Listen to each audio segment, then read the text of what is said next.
Good evening, ladies, gentlemen, and everyone else watching out there in Facebook, YouTube, Twitter land. It is Tuesday, of course, and that means it is time for Let's Talk Football, the Roundtable. We thank you, of course, for joining us on this lovely Tuesday evening here in the Midwest. Temperature is about 28 to 30 degrees right now, with winds varying at about 10 to 20 miles per hour. And I don't even know if that's true, but what the hell. Anywho. So let us get down to some business. As always, I'm Nick Rosario, and yes, even in this weather, I still want the smoke. But let us introduce our esteemed panel, of course. Always, I'm never alone. You wouldn't want to hear me for an hour and a half. Trust me, there's too much going on in my head. But to start with, we have our guest again. Well, not really a guest. I mean, she's been nice enough to come on the last few weeks to talk playoff football with us. But, of course, it's Tina. My heart is not as cold as a Chicago winter. Thank you for joining us again, Tina. Next to Tina is Anthony. Don't call me Tony Handy, or the guy of a million impressions, the guy who never met an 80s movie he didn't like, the guy who, eats chicken wings on the regular, whatever we want to call him. That's Anthony Handy. There's plenty of. That's right, exactly. I got 100. Believe me. Me and Sean were talking about that. I had like 600 names for you, bro, but I just tried to nail it down to one or two. And, of course, our resident gym expert, Delilah, I'm going to show you my guns Crespo, who's, I'm telling you, folks, I've known this woman 10 years, and I'm telling you, she's starting to really, I'm afraid of her. I think she could take me in a fight. I'm just saying. I bruise easy, too, so I ain't going to mess with her. You know what I'm saying? But again, of course, it is Tuesday. It's time to talk playoff football. And let us get started. Of course, as you know, we had the divisional round of the playoffs this past weekend. And we had 4 games that we are going to discuss right now. And the first one was, a game where I kind of pounded my chest and thought, hey, you know what? I'm going to pick the upset here, ladies and gentlemen. And I was wrong. It didn't happen. But, of course, I'm talking about Jaguars-Chiefs. As we all know, the Jaguars went down. It actually was 27-20, Sean. You skipped them on their field goal that they got at the last minute. Come on, you saw the game. Then they had the onside kick where they tried to get the ball back. Come on, Sean. Come on, producers. There we go. 27-20, Jaguars lose. And for some special analysis on this, we're going to start with Tina. Tina, why don't you give us what you got here on the old Chiefs winning as everybody else predicted but me? Oh, I wanted the Jags to win, too. I mean, I think I made it pretty clear in the last show. But I knew it was probably going to end up going the way that it could. Yeah. And like about 4 major points that I wanted to raise. One was, I mean, as I call him, Kermit himself. He gets injured, comes back. He's still, I mean, he was a little hobbled in places, but he still had an amazing game. I mean, and let's even throw a little thing out to Chad Henne. Henne was playing well, so maybe Kermit could have stayed in. We don't know, but I knew that wasn't going to happen. And I heard some things over Twitter and everything, and it was overheard. A bunch of coaches going, hey, you think you can get him to stay out? You tell him. I'm not going to tell him. I'm not going to ask him. Like, everybody knew Kermit was coming back in. It just was, that's what was going to happen. Yeah, for sure. Absolutely. Checo and Kelsey were clutch like they've been. They the offensive line stepped up after Kermit got injured, so he wasn't getting he was kept him clean. And we've kind of talked about this on a couple of other shows, is the Chiefs defense showed up for this game. They played a very, very good game. And they kept pressuring Lawrence. They kept forcing punts, 3 and outs. And they also forced two turnovers too, which but I wanted to leave the most room because this was I think the best thing about the whole game was that punt return that Butker saved with his helmet hitting the guy's foot. Yeah. Yeah. Oh, yeah. That guy was. That was Agnew, right? Agnew was the returner for Jacksonville. Yeah. Agnew, yeah. So, and then Butker also had 2 50-yard field goals. So that he did. That is correct. The Chiefs came to play, to my disappointment. Yeah. But right. Well, yeah, sure, but they did. Yeah. They absolutely 100%. And again, it wasn't that I didn't. Again, I know like I said, I was pounding my chest about Jacksonville and they were on a roll and all this stuff.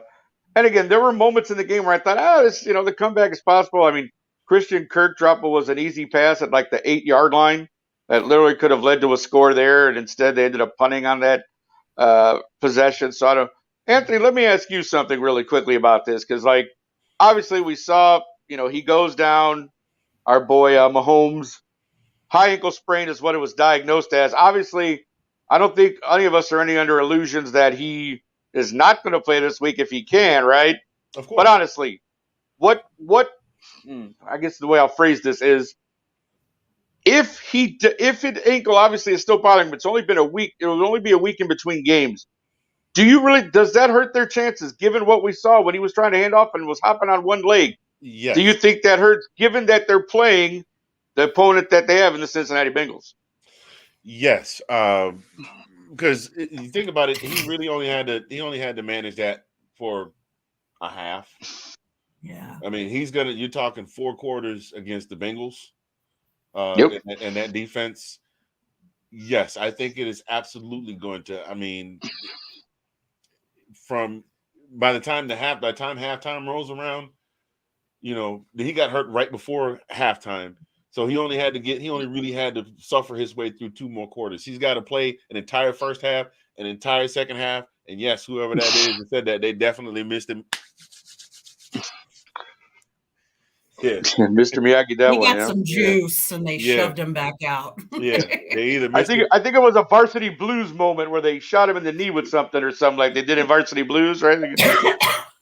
Get out of my Close head. the locker room door. Everybody get out. Only the people involved. I'm just saying. We don't come at me. I was just. He might have right. He might have got major pain. You want me to show you a little trick? Take your mind off that hurt leg. You might be a little pressure. Well, maybe he just had some oranges and went to the bathroom and he was fine. So who knows? But anyway. But I 100% say yes. That is going. That is going to hurt. I mean, unless they did some serious juju on him and took him to a medicine man in Tibet, it's going to hurt. And it will definitely show in their offensive output, because a big part of what he does is predicated on him being able to be creative and play off the cuff when the original play breaks down. Yeah.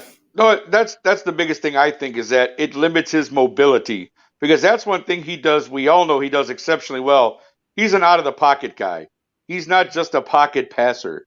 This guy is much more better when he's on the run, moving, doing his little sidearm throws, his little jump passes that he does all the time. I definitely think this could be a hindrance. Delilah, obviously we focused on Kansas City. Let's turn to Jacksonville for a moment.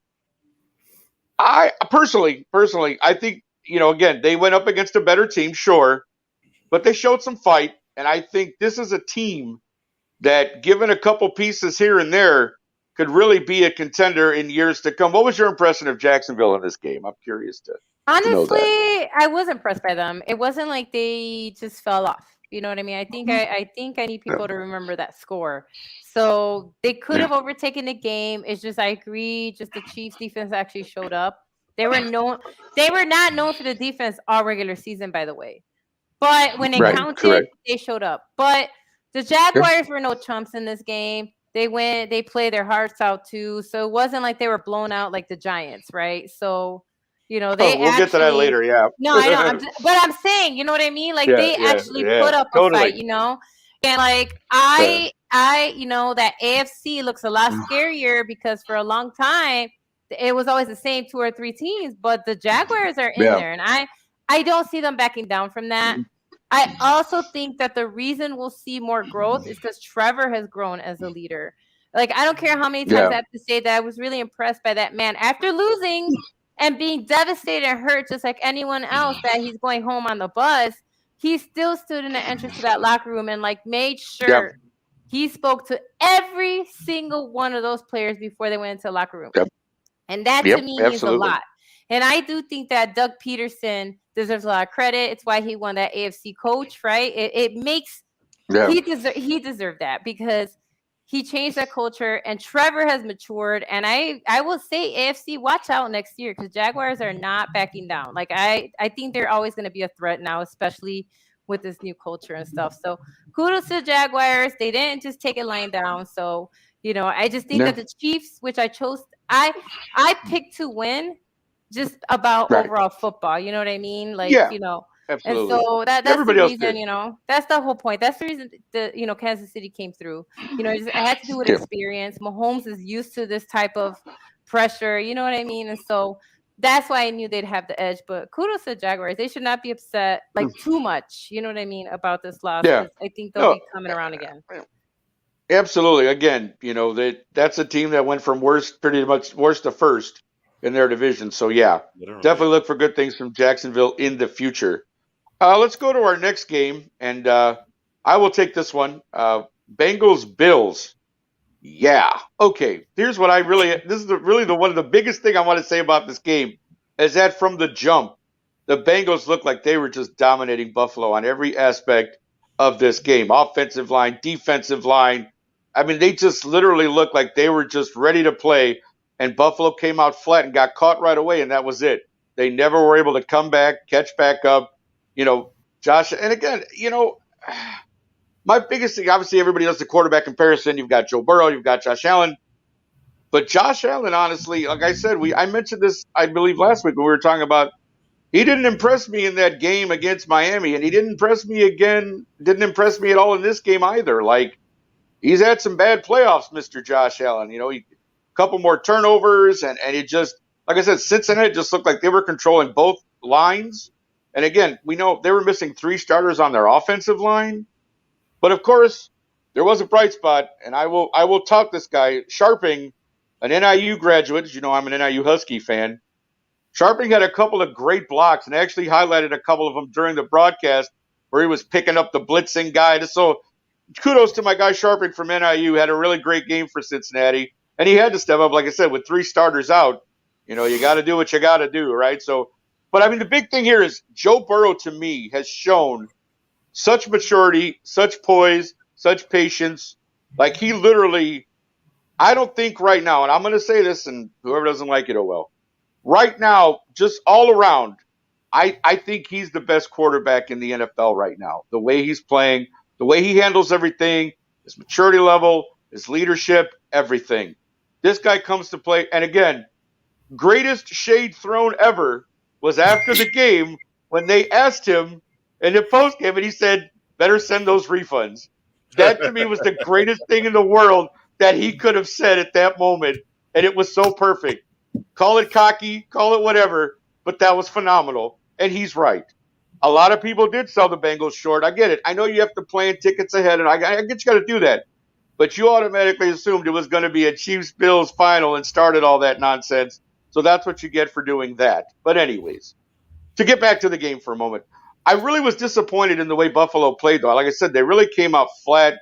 And again, whether you think it was Eli Apple played a great game or just Josh Allen played a bad one and wasn't getting Stephon the ball, because he only had 3-4 catches, 50-something yards in total yards in his reception. So, I mean, Diggs was not a factor at all, obviously, and the score tells you that. It was 27-10. They couldn't really get going on offense. And I just think this, to me, showed me, okay, Kate says, yeah, I know. We know, Kate, you're a huge Joe Burrow fan, of course. We know. Outside of your boy TB, Joe Burrow's your guy, Mr. Smokey Smooth. We love you. We know. Thank you for watching. We love you, Kate. But yeah, I mean, obviously Joe Burrow is the man right now. And like I said, I just think he's probably the best quarterback in the NFL right at this point. And again, I am looking forward to this weekend, of course. And like I said, we'll do our previews later. But great win for Cincinnati, going back to the AFC title game. And who knows? We could be looking at a two-time AFC champions. Could be that. But again, Delilah, I'd like to get your impression of the game, though. I mean, especially with Buffalo. What happened there? What was the deal with that? Honestly, I was concerned already how they played against Miami, right? Like I was concerned about Cincy too, but people discounted Cincy already. You know what I mean? But Buffalo, they were the favorite to win the Super Bowl for a while, right? All season. And so from the get-go, from the jump, Cincy was just smooth sailing. I mean, how quickly in that first drive, like within the first minute, and they got a touchdown. You know what I mean? And now already was like, Buffalo came in second after San Francisco in the regular season, when it comes to defense. And that defense just completely fell apart, right? Because 27-10 will tell you that much, that the Bengals found holes all over that defense. And I know we can talk about, people are injured. You're right. But at the same time, if these are the Bills and we're talking about, experience and people like stepping in, the fact is that the Bengals found holes. And then the Bengals defense, who no one ever talked about, right? They were like the best defense. They showed up. Man, did they like pressure Josh Allen. They covered all the main guys. Like you said, as mad as Stephon Diggs was as quarterback, he should have been mad at himself too, because he couldn't get those catches. And when he did, he didn't go far, right? So at the same time, they should have looked internally. And if anything, he should have been more upset at his defense, right? He should have been like, whoa, where's that top defense that we've been talking about all season? You couldn't stop the run. You couldn't stop the passing. I mean, they could not stop. And Burrow, people forget, had injured O-line and inexperienced O-line, right? It was like most of the guys were like, this was like their first season. Yeah. And so, like, you couldn't get to Burrow, which is like interesting since all season long. We're like, oh my God, he's getting beat up, blah, blah, blah, blah, blah. His O-line stood up to the test. The defense showed up. And Cincy just looked great on both ends. They just looked great offensively and defensively. And like you said, Joe Burrow shut up the haters. He got a touchdown with his boy Jamar, right? Because we know that they're boys and they're just that tandem, right? They just seem to connect. But he doesn't just need Jamar, right? We saw he has so many guys he can go through, like rushing and passing. You know what I mean? And so, it was exciting to see, but it's sad if you're a Bills fan. And I'm sorry, Bills Mafia. I was rooting for you, but man. That happens. What can you do? That's why we play the games, ladies and gentlemen. That's why we play the games. Well, Tina, let's jump to the other side there. Like you said, with the offensive line, I mean, it just seemed like though Burrow had an answer for all that. Like honestly, like even with the plays they ran, the things they did, do we expect? And again, against a Kansas City defense that showed up this past week, I'm just curious what you think about Cincinnati's offense as a whole. Well, considering that Cincinnati beat Kermit twice this year and he was at full strength, I think Kansas City needs to be scared about this game coming up. And I think Cincinnati is getting hot at the right time again. And to go back to kind of what you said about Joe got a little upset with people like refund those tickets. I think all of Cincinnati, the entire team, definitely is like, you guys have been discounting us and we're ready to prove something right now. So that Chiefs team that showed up is going to show up times 12, is going to have to show up times 2 because Cincinnati's hot. I wanted also kind of, you talked a little bit about it, but I've mentioned it a couple of times, is the Bills have been off and on all season. They've had streaks where they've done really, really well, and then they've had games that they haven't won. But their defense has taken a big hit over the last month, and especially losing Von Miller, where you can't come in with a double pass rush. That's a huge miss as far. I mean, they picked him up specifically for that purpose. So, but like I said, the Chiefs need to worry about Cincinnati. So the kitty cats have got their claws out. So. That's right. No, I'm with you. Handy, I want to ask you this because there was some criticism actually after the game. I read some reports that Buffalo's offense might have been a little overrated this year. I'd like to hear your take on that. One of the biggest things, and I think we said this here on this show, and I think I've heard Sean say it on Let's Talk Football. The Bills need some help in the backfield for Josh Allen. Yep. He ran way too much, and every team that figured that out that keyed up on him and kept him from having one of those Cam Newton's Michael Vick kind of games where he runs for a whole bunch of yards. Exactly. And he had nobody to go to in the backfield to back him up as a decoy or a bait and switch. They shut down the run. All they had to do was key up on the pass. And you see, they got by Miami. And we see what happened this past weekend. It just I think so. This is not the same high-powered offense that we saw last year in the massive shootout and in that big shootout game. This is we're good enough to beat just about everybody, but if the right person comes along, they'll punch us in the mouth at the right time. Well, that's and we saw that happen about the Bills. Is they rely too much on Josh Allen to do everything. Yeah. And he can't do everything. So very, very true.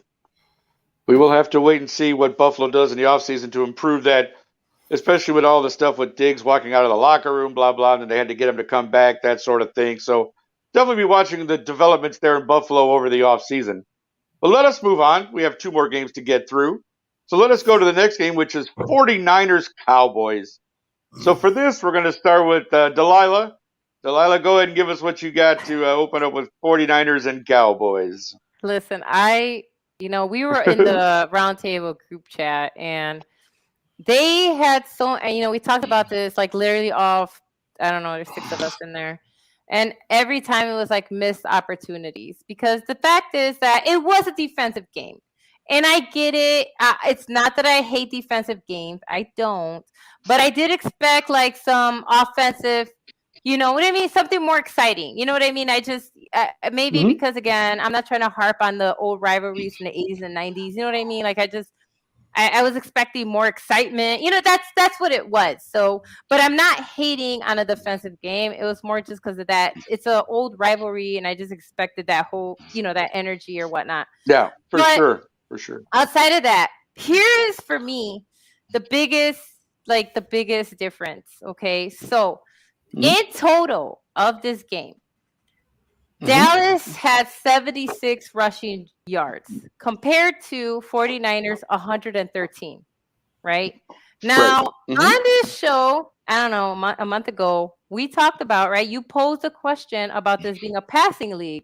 And I said it is. However, and my caveat was, as much as this is a passing league now, you still need a strong run game, because they stop the clock, they slow down the clock, and they will get you yardage so that your passing game is better, right? So you don't have to extend, you don't have to throw for 60, 70, 80 yards. You know what I mean? Like, that's the whole point of having a good rusher, right? Because they're eating 3 to 5 yards, right, every time they go in there. And so this, to me, proved how important having a strong rushing game is, because after a while, you can't contain these guys.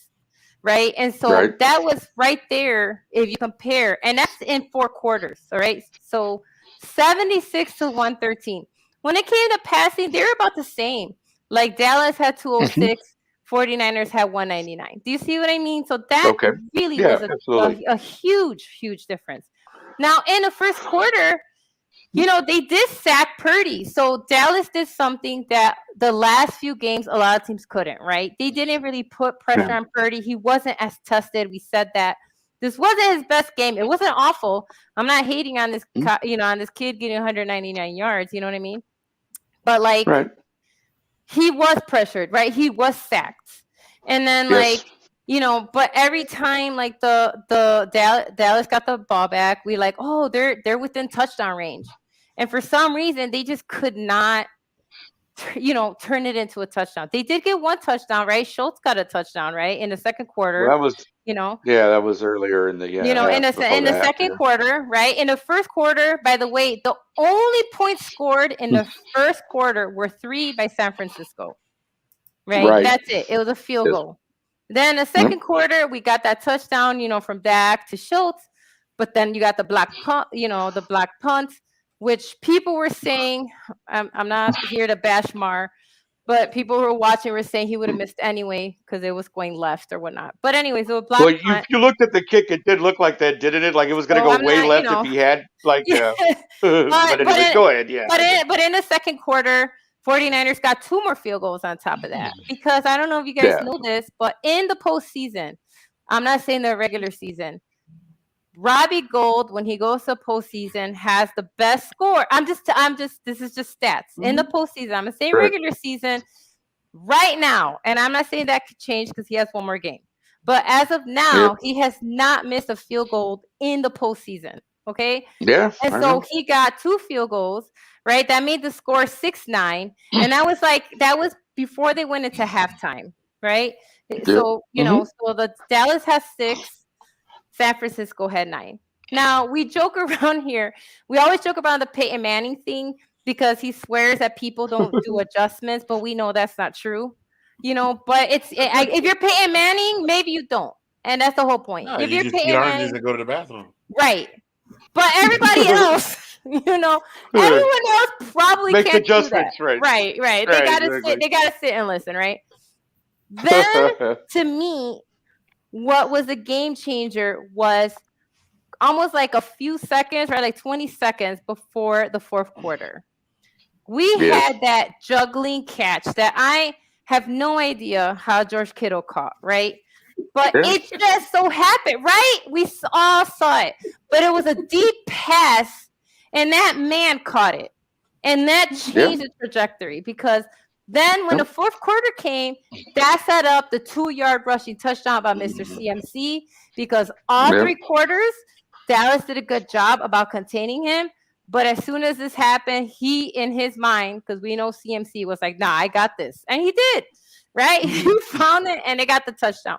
The only touchdown for the 49ers, but it came from their playmaker, right? Then we started seeing not just them, and even though they didn't get more touchdowns, all their playmakers all of a sudden came alive. Ayuk was catching passes, right? Like Debo was getting runs. You know what I mean? Debo started getting started, and they were picking up yards. And so it just changed the trajectory to the 49ers' favor. Now, it doesn't help. And again, I know that we've had these arguments about Dak, and I'm not a Dak hater, but he did have 2 picks. And those 2 picks, and it's on there, it's in the stats, San Francisco turned into points, right? They turned them into points. So the 2 interceptions led to 2 field goals. And just, and it's just, and in total, by the way, San Francisco had 21 first downs, 21 versus Dallas, they only had 15, right? So if you only have 15 first downs compared to 21, that's already a problem, And so, I just, I do feel that, unfortunately, like I said, Dallas really was in this game, but they just gave up a lot of opportunities where I honestly thought they're going to get a touchdown. Boom, it's done. Like I was like, oh, they're going to get a touchdown here. They're going to do a different play. But I didn't see anything creative out of them, right? I didn't see anything come out different. Like, right? We didn't see, nothing creative came out. We know Schultz, that poor man, even though he had a touchdown. Know the rule, buddy. Know the rule. In the fourth quarter, he didn't come through for them. Right? It was literally in the fourth quarter, right? Schultz got a first down, but he didn't stop the clock because the NFL, and I'm reading the NFL rules. This isn't my rule. NFL rules state the ball carry has to be moving forward as he goes out of bounds or the clock runs. Correct. He didn't. Right. He was moving sideways. And so he went to trade out of there. Right. And so the clock kept going. What happened? Next play to him again, a 15-yard gain. But something that is fundamental, right? he didn't keep his feet in bounds before he went out of bounds. Both feet. And so, and so sadly, it said it was a 15-yard game, but he didn't keep his 2 feet in bounds. And unfortunately, it was ruled an incomplete, and that catch was overturned. And so it's those small things to me, those little mistakes that really led to this loss. Because I feel the whole game, Dallas was in here, but then right there towards the end of the third and into the fourth quarter, they just lost steam and they just couldn't adjust. And 49ers and Shanahan, I know he hasn't won the big game, but when the other games, he just does a good job of like, all right, let's try this, let's do something else, let's change it up, let's get to this guy, and I think that was the biggest difference, and that's why the 49ers won. And I mean absolutely. I mean, I don't disagree with that, but I want to get it handy, and I'll go to you with this one. What in the blue hell? 2 years in a row now with the time management in the fourth quarter against the 49ers. What in the blue hell is going on in Mike McCarthy's head? Oh, he's put his cowboy. Okay, Steven, are you putting the cowboy hat on? You're gonna give me something here that I can use? Is that it? What do you got for me? Hey, look. Delilah, I'm gonna have to. This thing does not fit with the headphones, so wait a minute. All right. We have wardrobe malfunctions going on over here. Here we go. Wait, what did I do? I was just literally reading the facts. No, I'm gonna respectfully disagree with you. They didn't try nothing creative, because Lord, I don't know what the hell that last play was. I'm sorry. Okay, I got you. They needed music and a couple of clown cars and circle around them while they did it. My bad. Okay. That was dope. That was something else. But go ahead. Yeah. He got told to take a seat. I don't know what it is with them in time management, and I was thinking to myself as I'm watching this, if there's another 14-second scenario, I am going to absolutely lose my mind, and I'm going to give Janae the blues on Monday. And I actually wound up throwing out the 14-second reference during the show. Oh, come on, man! I thought you had my back, Brody. But still, I got no clue. They have no idea how to manage a clock whatsoever. When it comes down to it, they have no idea how to manage a clock. They don't know how to play. Dak throwing picks. Dak, if you want picks, ain't nothing wrong with picks. You got plenty of hair. Get you one of these. I got the one with the fist on it that you can put right in the back. Give it to Zeke. He looked like he need a haircut. I'm just saying. Real talk though. I don't know what's going on with Dallas at the end of the game. At the end of the season and at the end of the last game of the season. And I'm saying this, baby, if you're watching this, I'm sorry. I know my wife is a big-time Dallas fan. You know what my wife said? It wasn't even a 2-minute warning yet. She looked up at the clock and she said, well, I guess I'll pick my crocheting back up and just finish crocheting. We'll get them next year. They weren't even over yet. Exactly. Why do I have an Afro pick? Look, Sean Spencer, don't you worry about why I got an Afro pick. A man can dream. Yeah, I mean, jeez. Oh, Lord. All right. Well, let's try to take the show back a little bit. Let's go to Tina now. Tina, in all seriousness, though, I'm sorry. I'm laughing so hard over here. I'm trying to regain my composure. Right. I'm trying to regain my composure. Yes. Jeez. No, it's fine. I was reminded of an Eddie Murphy joke that I can't say on this broadcast about Anthony with his cowboy hat on. So I'm going to go ahead and just go to Tina. You better not go to Texas. Not go there. Right, exactly. Let's just give him a rope on to be a cowboy. Anyways, let's go to Tina. Tina, that Dallas defense, though, they've really showed up. Like, let's be really honest about that. Yeah. But to your opinion watching this, didn't it look like they just kind of ran out of gas at the end? Like, Dak could never keep the offense on the field long enough, and that Dallas always seemed like they were just on the defense was just always on the field? Yeah, I think that's exactly it. I mean, losing Tony Pollard was not good for them. He was the one that was getting them the points. Zeke was not going to be able to get what they needed out of their running back like they had in Pollard, so losing him. I was trying to look it up and I couldn't find it, but I swear to God, most of those 150, 170 yards rushing that San Francisco got was probably in the third and the fourth quarter. And I would probably guess that too. You're right, because they couldn't run in the beginning. No, neither one of them could. Both of the defenses were exactly. on fire. And to raise another woot to the NIU Huskies, Jimmy Ward. There we go. That's right, Jimmy Ward. He was all over their guys. And he was though, their defense was good. Here's what I think is the difference in that game. And Delilah kind of alluded to it earlier, is the coaching. Shanahan, like we talked on the last week, Shanahan kept the foot on the gas in that game. He kept making adjustments. He kept changing it. This isn't working this time, but he kept going with Debo, and he kept going with CMC, and he kept going with, I can't remember the third guy that's the running back now. Elijah Mitchell. Yes, Mitchell. Yeah, Elijah. I like him. They Mitchell. Kept pressing and pressing and pressing. Yeah. And Dallas didn't really. I mean, the mistakes Dallas made, I think, come down to catching. It comes down to, if you're in this situation, you need to know which way are you facing. That's a coach thing. Right. You need to know, every time you get a ball, I don't care how you can be 20 yards away from the sideline, get both feet in. Yeah. So, yes. But true. I agree with you. And up until through the first half and through most of the third quarter, Dallas was in the game because of their defense. Yeah. Because of the defense. But they're going to get tired. They're not going to be able to keep up with all of that, with how many weapons San Francisco had. So. Yeah. And it was definitely one of those things where you can, again, we all know, I mean, I'm not a particular Dallas fan, but you had to feel bad for that defense because they left it all on the field, like they really did, and the offense just kind of let them down. That's a shame. But enough about that game. We have one more that we had over the weekend. Anthony, can you wear that hat the next time you're on the NFL edition, please? Okay, then.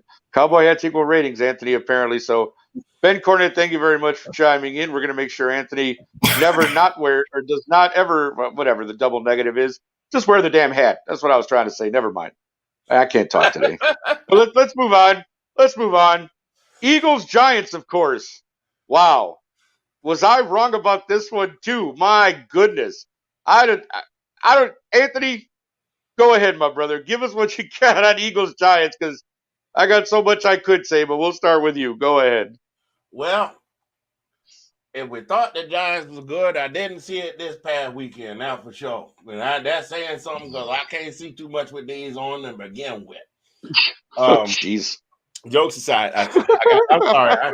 I found my. That's okay. I found my old bag of props from when I used to host karaoke, and I was like, "Oh my God, where has this been?" Right. I've been using this. I was gonna say, like, where were you storing this stuff that I've never seen it before? All of a sudden, you got glasses and hats and all kind of stuff. What is he doing over there? It was in the garage, man. Hey, Sean Spencer, just in case you're watching the pick with the fist in it, it's for this. Oh, goodness. Great. It's 1976 all over again. Here we go. Power to the people. Hey, that's right. Hey, Chef. Look, Anime, we got 3 days between here and a good day's rest. Anyway, let me stop. Oh, jeez. Take it easy, Ike. Right. Now, I don't want to eat cake. Anyway, Eagles, Giants, my friend. Eagles, Giants, right. Right, let's go there. I will still give Danny Jones props for a phenomenal season. I will still give Brian Dable props for what he did with that squad this year, for helping to. I mean, this is Daniel Jones' best season in his career as a starting quarterback in the NFL. But when the rubber met the road and it was time to do what they needed to do, the Giants showed up and played like the West Canaan Coyotes played when they stumbled out of the landing strip. That's what I said. That's why I said get out of my head, because I had that in my pocket for this segment. But they literally came out that they played. They were the only person. Well, apparently the whole team went except for Saquon Barkley, because Saquon. Well, there you go. Yeah. No matter what happens, I am going to do everything that I can do to help this team win, and it just didn't. Maybe it was like maybe it's like Soldier Boy from The Boys, where he's got that giant nuclear bomb thing he can blow up out of his chest, but he has to recharge. Maybe they used their super weapon too quick against the Vikings, and they just weren't recharged this week. I don't know. But the Eagles are definitely, they're not unbeatable because they have been beaten. Hold yourself together there, producer Sean. They have been beaten, but they're not unbeatable. But they look like world beaters playing against that Giants team on this past weekend. So I just kind of shrugged my shoulders. I think I picked the Eagles to win this one. I'm not sure. I don't remember. Somebody will probably roll tape on that later. But I expected this game to be a lot closer than it was.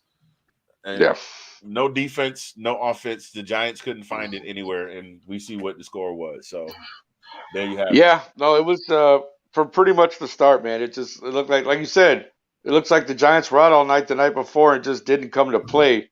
But Tino, let me come to you next.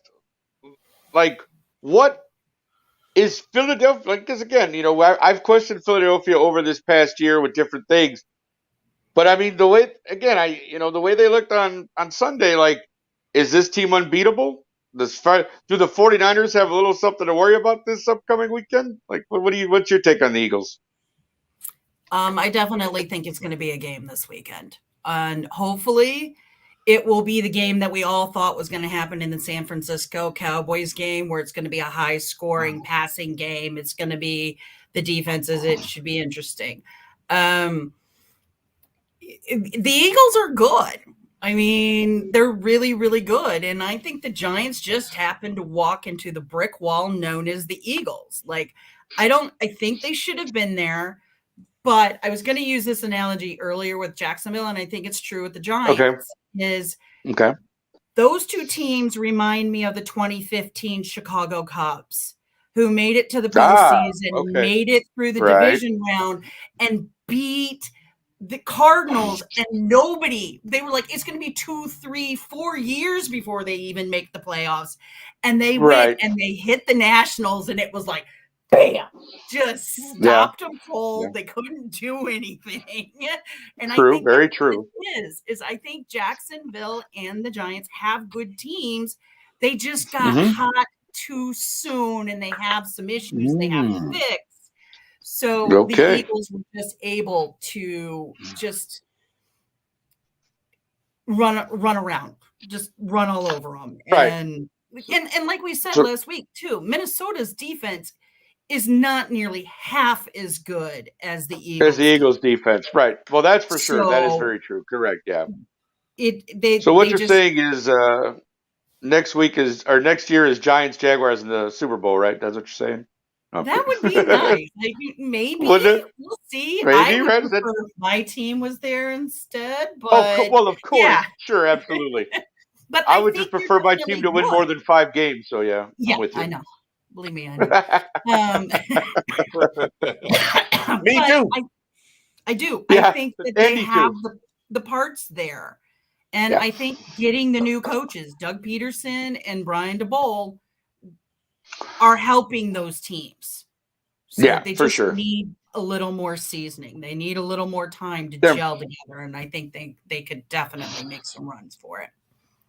Yeah, no, I'm a Delilah. That's what I was going to come to you about with the Giants. Like, you've been a big supporter all year. Obviously, you like what Brian Daboll's done over there. How do you know? Yeah. Did it was just is this a case they just ran into a buzzsaw? There was nothing they could do in this game, basically. No, I called the Eagles to win anyway. Like, as much as I like the Giants, I made the analytical call. I made the analytical call. Like, I didn't go with my heart. I said, nah. And again, I understand division rivalries as someone who's a Bears fan, so I understand why you don't root for the Eagles. Like, I get that. The same reason how I know when Packers are on a winning streak that they're gonna make it, even though I like them not to. But I know when they're in that trajectory. You know what I mean? Like, I already know. Right. Sure. So same thing, right? For sure. And so, like, I knew that as soon as they hit the Eagles, like, Jalen Hurts, he should get way more props. Like, he's in a running for MVP for a reason. Like, I don't know why he gets so much hate. Like, I still don't understand it, because to me this season he proved that he's a good, to me, a really good quarterback. And like, he got injured, and so what? He didn't play those last 2 games. Guess what? Their team was in the playoffs, and guess what? He won when it counted. And that's the Yep. whole point. Oh, Like, yep, you know, I absolutely. feel like you're being hypocritical if you're saying, oh, player injuries, we should care. And then you're telling, oh, we'll go out and play, right? Like, come on, you got to make your choices. Either you care Well, about players and you want them to heal and come back when they're ready, or you don't care about player health and you're just going to make fun of them when they rest, right? So you can't have it both yeah. ways. Make up your mind. But Nope. That's outside of that, very true. I just knew the Eagles' Yeah. defense was better. I just knew their Yeah. offense, like, you know, I know Sanders. He was one of my hot players on the women's show because he really got going.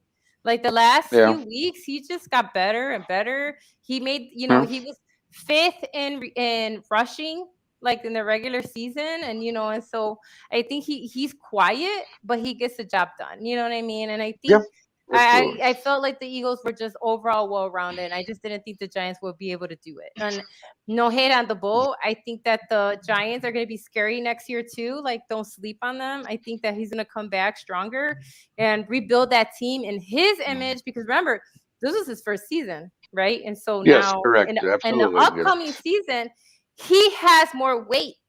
And I want people to remember that in choices of who gets to play. Like, you know what I mean? Like, who gets to be QB or not? And I do agree with a lot of people, and I know that I'm falling back, but the fact is that he did a good job when he was an OC for Buffalo in showing Josh Allen's strengths and diminishing his weaknesses, because we really didn't pay attention to the fact that Josh Allen was throwing picks the last few seasons, but he was balling out, right?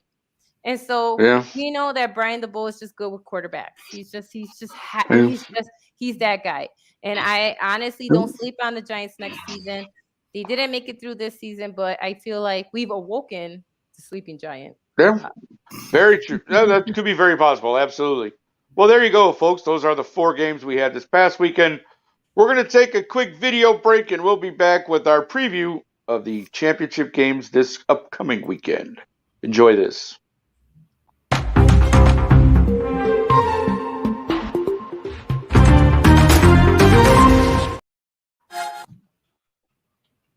All right.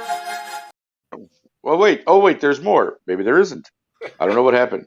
Anyways, all right. Well, since we what you saw there was the intro for Delilah's segment of This Week in NFL History that we've been doing all season. Of course, we've been doing these specialty shows the last few weeks, so that hasn't been on. But that was a video for that.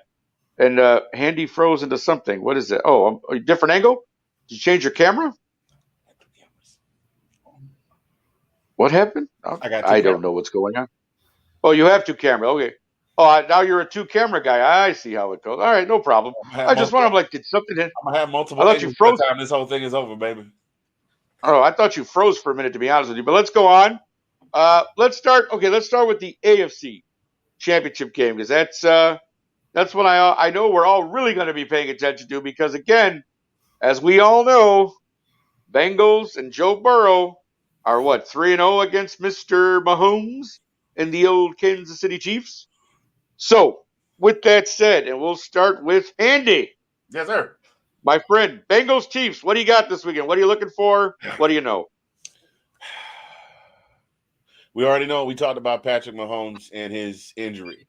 And, of course, since it's the playoffs, there's going to be this whole mystique of, the injury's not as bad as we think it is. I would not be surprised if after that game is over, win, lose, or draw, especially if there's a loss, that we find out that the injury was a little bit worse than they let on. Okay. I think with a hobbled Patrick Mahomes, I don't know. I think Cincinnati's hitting on all cylinders right now. Tina, you talked about getting hot too early.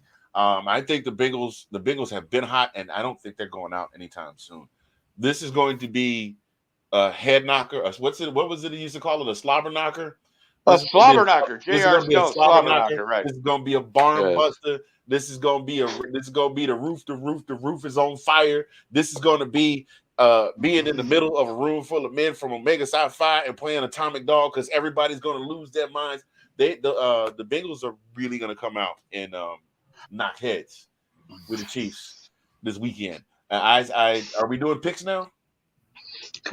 Well, yes, of course, my friend. You can go ahead and give us your. I mean, if you really want to, if you want to share with the class, that'd be great. I think that'd be cool. Give us what you got. I'll never be able to say picks. I think about that again. I think this is going. I think they're still gonna knock some heads, but I got Joe Burrow. I don't think is going to be denied this season. I'm gonna give this one to Joey B and the Bengals, and it's gonna not be as close as everybody thinks it is. It's not gonna be a blowout like Eagles Giants, but it's not gonna be a nail biter either. Okay. Fair enough, my friend. Fair enough. Tina, we'll go to you next. I guess my big thing is defense here.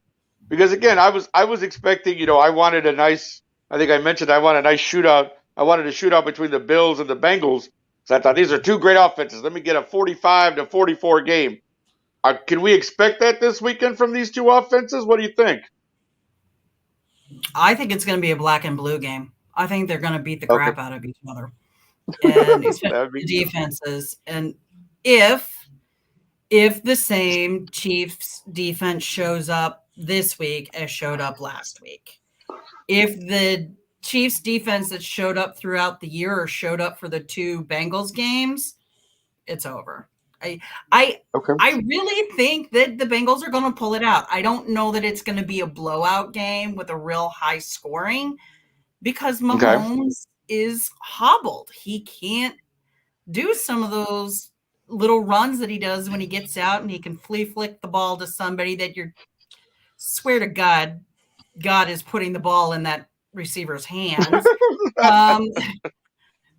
So it does seem that way, I don't know that it's going to be a blowout, but I could be wrong because, I admitted it last week. I'll admit it this week. I don't want the Chiefs in the Super Bowl, so I will be praying underneath the table, I'm sure, if it's less than I have zero idea why you don't want the Chiefs in the Super Bowl. Right. Not sure where the hate comes from, but that's all right. Yeah, that's all right. It's okay. No, but what happened?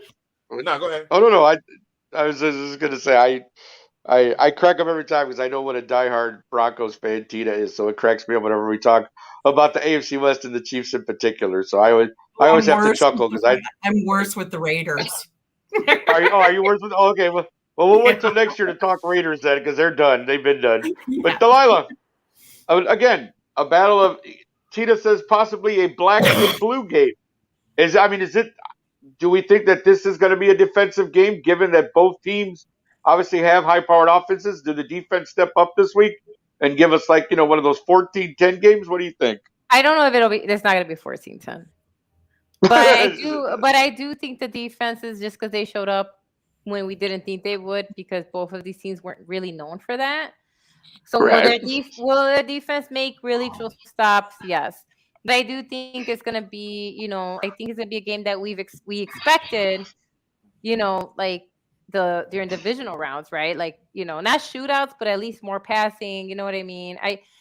I still think that Kansas City is going to get this win because I feel like people are discounting the fact that, to me, I still believe that Patrick Mahomes is a better quarterback than he was. I think that he's better at using more people. I think the best thing that ever happened to him was losing Tyreek Hill. To me, that was the best thing that could have happened to him because I think that made him a better quarterback because it did make the OC and the quarterback coach and all these people go, hey, we can't count on Tyreek, so we got to work on other stuff. And it made him a better reader of the offense and to see who's open, who's not open. And so I think the fact that people are like, oh, he's hurt, I think it's going to play in Kansas City's favor, in my opinion, because I think people are going to go in thinking exactly that, like, oh, well, he's hurt. He's not going to be the same Patrick Mahomes. And I think that is, if the Bengals go in thinking that way, they lost, in my opinion. Like if they go in thinking it's going to be easy win because Patty Mahomes is hurt, then that's already a loss. Henny had a 92-yard touchdown drive, and I think people forget that when Mahomes was out, for a little bit while he rested and they figured out what his injury was. And so is he going to win a game? No, but he can be put in to kind of help Mahomes if he is hobbling a little more, So I think that Henny, at least being that guy that they could kind of count, they could put him in, you know what I mean, to kind of make sure Mahomes is like not hobbling all the time because he's still got a touchdown pass on a hobbly leg. Yeah. People forget that, right? That won the game. Yeah. Like that won the game. Like he got a pass, even though he had a high ankle sprain, and so I think that's going to play into, and in my opinion, is going to play into their favors. And I'm not hating on the Bengals or Burrows. I like that kid's attitude. I do think he's one of the new elite quarterbacks that we've been looking for. That out the gate is just a stud and can get things done. But I think this is Patty Mahomes going, nah, I'm going to get my next Super Bowl. And so I think KC is going to get the win. I don't think it's going to be like 14-16. I do think that they're going to get into the 20s. But I still feel like Kansas City is going to get the win by a touchdown. Okay, by a touchdown. All right, Tina, did you actually say you thought? I know you want the Chiefs to lose, but are you taking the Bengals or are you taking the Chiefs? Bengals. Okay, me too. Like I'm going to ride the Joe Burrow wave right Joe now. Poole, and let's go for it. But I do think that Delilah has valid points as to how the Chiefs can do it. That one, I think you could do a coin toss, and the coin toss might be have better probability than trying to pick it. So no, that's probably true. Yeah, I mean, I expect a close game. Honestly, like these are two fairly evenly matched teams, but I feel like at the right time Cincinnati got hot, and I think again they'll try their best to exploit and put the pressure on Mahomes with that with that high ankle sprain. I like Cincinnati in a close one in this one. So let us move on. Then we have one more championship game this week, and of course that is in the NFC. And that is between the 49ers and the Eagles. Now, I'll get my thing out of the way real quick. This is a game that I do look forward to, given what I saw last weekend from the Eagles. Because, again, I have been critical of them at times, saying, well, they're beatable. I still feel like they can be had. I've said that, and I'll stick by that. But they came out and they looked ready to play last week, and the Giants got caught. Let's just be honest. And, they're more, the 49ers are not going to come in here, like you said, and just lay down for the Eagles, blah, blah, blah. Like, this to me, I think could be the black and blue game that Tina was talking about. Because they could run Christian McCaffrey to death as long as the Eagles don't stop him. Or in the same way where if the 49ers aren't stopping the run with Sanders or, the other gentleman, I always forget his name, Boston Scott, or I always forget the other kid. But anywho, I think this actually could be more of a black and blue game, but I'm going to take the 49ers. They haven't lost in 12 games, and I just feel like they have momentum. Even though it's Brock Purdy, you've still got again Elijah Mitchell, George Kittle, Deebo Samuel, Christian McCaffrey, Brandon Ayuk. Like it's a killer offense. It really is. And even Kyle Juszczyk as the fullback is always in the mix somewhere.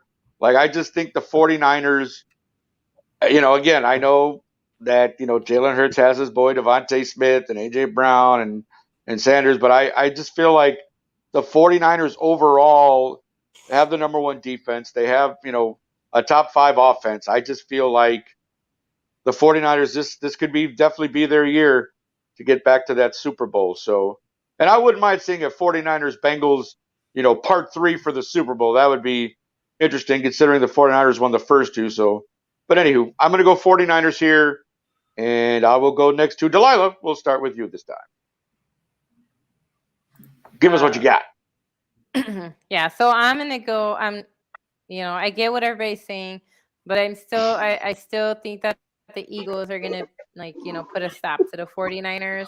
I think that people are honestly sleeping on the Eagles. I don't know. I don't know what else that they need to do. Like, I don't know what else Jalen Hurts needs to do to be like, yo, I'm a legit quarterback. Like, I think that also, like, there's no way that Coach Yanni was going to watch 49ers Cowboys game to see who they're going to play next, right? And right, he saw how they contain CMC. He saw that if you pressure Purdy, he's not great because as much as he's been a stud this season, right? Right. I still remember that he is young. He's a rookie. This is his first season, and it was shown that you could shake him up, right? first few games, like people were like, he was throwing crazy passes, but like Dallas kept pressure on him. He didn't have a passing touchdown this last game, right? And so I think that they actually, like, without wanting to, Dallas fans, you guys gave the Eagles how to actually beat the 49ers. And like when you look at like when you're looking at the numbers, like, Sanders has 11 touchdowns, McCaffrey has 6, Ayuk has 8 touchdowns, AJ Brown has 11. You know what I mean? So it's not like they Yep. have like chumps on the Eagles team on offense either. And I do think that the Eagles are going to come in and they're going to pressure Purdy just like Dallas did. I think they're going to get a few picks off of him. And I'm not saying it's going to be a blowout game, but I do think that Eagles are going to come on top. So I think they're going to get the W. Sorry, I know that they're going back to the Super Nope. Bowl. Okay, not a problem. Tandy, how about you? What are you looking forward to here? 49ers, Eagles. Give us your prediction as well. I think this will probably be the game where we find out what the Eagles are really made of. I mean, I know, producer Sean will be able to hang his hat on that victory, but this season. But this is a game where we find out where the Eagles are really, really made of. You dig what I'm saying? This is Delilah basically said it all. She basically said it all. The 49ers have weapons at just about every key position at offense. They've got killer defense. And the Eagles, I think, are going to be, I can see Jalen running for his life a little bit in this game. That's what I'm looking forward to. I actually want to see an exciting game, but I do want to see a little bit more scoring. I know I did put in the chat that I fell asleep on the first half of the Dallas game. Right. And Sean was like, "Oh, you don't like defensive games?" It's like, well, okay. Half of that is I'm sitting here wrapped up in my comforter. But right. Still, I need to see some hard hitting, but I need to see some good chunk plays too. I think that's a big thing. If the Niners if the Eagles, the best thing that they can do to beat the 49ers is do what Dallas was not able to do, and that's put together a string of chunk plays. Okay. In this game, like Dallas would get a chunk play here, a chunk play there, but they weren't able to put a whole bunch of them together. I think if the Eagles can do that, they can make a good game out of this, but I'm still giving it to the Niners. So. All right, so we got 2 for the Niners, 1 for the Eagles, and Tina, we'll start. Well, you'll be the last one here. Let's bring it home. I think this game is going to come down to who can capitalize on the mistakes and mistakes that the defense is going to cause and who can get the ball down there and use those. I don't think it's going to be a low scoring game. I think this one's going to be a high scoring game. And I think I could be wrong, but I think what's going to happen is, like I kind of said earlier, I don't think Shanahan's going to go in with the same game plan he had for going against Dallas. I think he's probably going to go the opposite way and try and air it out and get to other people. So we'll see what happens. I agree with you. I think Jalen and I think the Eagles are a good team. I don't know them as well as you guys do because I know more of the AFC teams. But sure. I think, again, we're getting down to who's hot. And remember, I mean, both Eagles and 49ers had a bye, so they're coming in only having played one team, but one team played the Cowboys and the other team played the Giants. The Giants, right. There's a difference in there. Now, I could be all wrong, and I completely will admit it.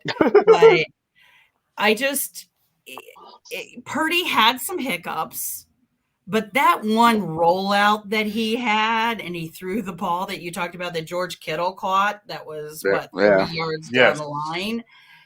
Yeah. Those are the kinds of plays that showed, like, that offensive line is trying to give Purdy what he needs. So if the Eagles can interrupt that offensive line and interrupt the flow, then I think they can definitely probably go to the Super Bowl again. But my heart is with the 49ers. So, all right, fair enough. Well, no, again, like I feel like this is definitely the matchup when the playoffs started. Once they actually started, this was definitely the matchup I was hoping to see. To be very honest with you, because I think as far as all the teams in the NFC this year, these were the two who I thought would put on the best game in the championship.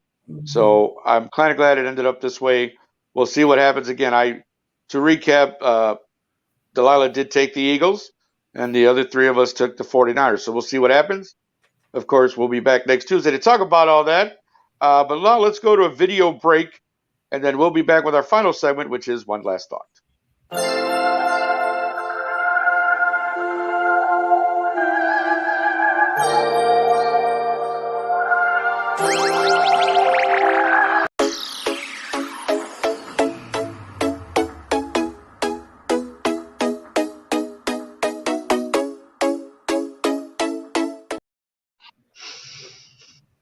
All right, we're back, ladies and gentlemen. That was a quick video break.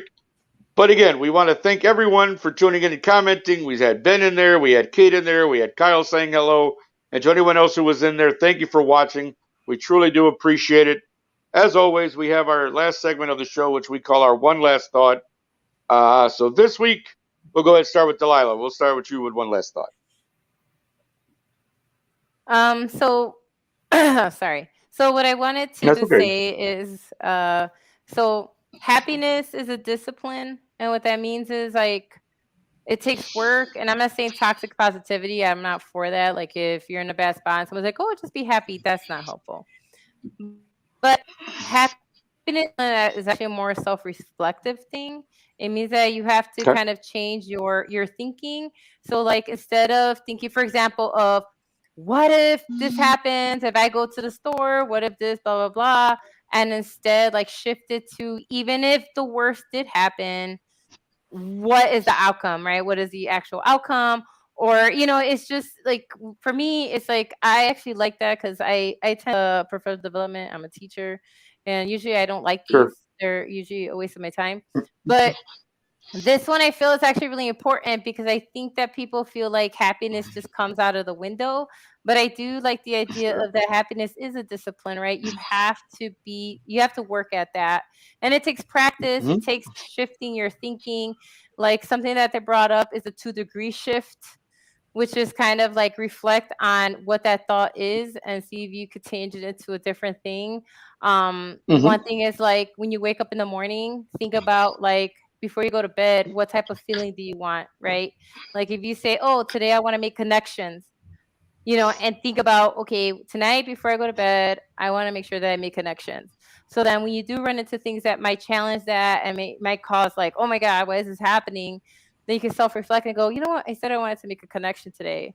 And so it's just about changing your state of mind and just kind of working on yourself as a person and just remembering that contentment and happiness doesn't just come out of the whim. And it does take work and it does take practice. It's a psychology thing, but it really is true. And it's just kind of like, practicing that your brain has to process that, right? Process different things and like sit back and go, okay, well, like, how else can I think about this situation? How can I shift that thinking into something else? And so like, I think happiness as a discipline, I feel like it's something that more people should know. Like, it's not something that's guaranteed. And like I said, it's not toxic positivity, but more something that we have to consistently work on as a people and as a species. And just kind of like, and it's a constant practice. And so I think that's something that I just wanted to say, like happiness is a discipline. It's not a guarantee. And it does take work. It really does take work. And it just takes a different frame of mind and always like self-reflection and thinking of like, how can I shift my thinking, right? And how can I shift it to this way? And when something bad does happen, take the time to, oh my God, this is awful. But like, again, like, okay, this is awful, but like, what else can I do? Like, even if this did just happen to me, like just shifting that paradigm. So happiness is a discipline. All right. Well, very good. Thank you very much for that. Mr. Handy, how about you? One last thought on this Tuesday. Don't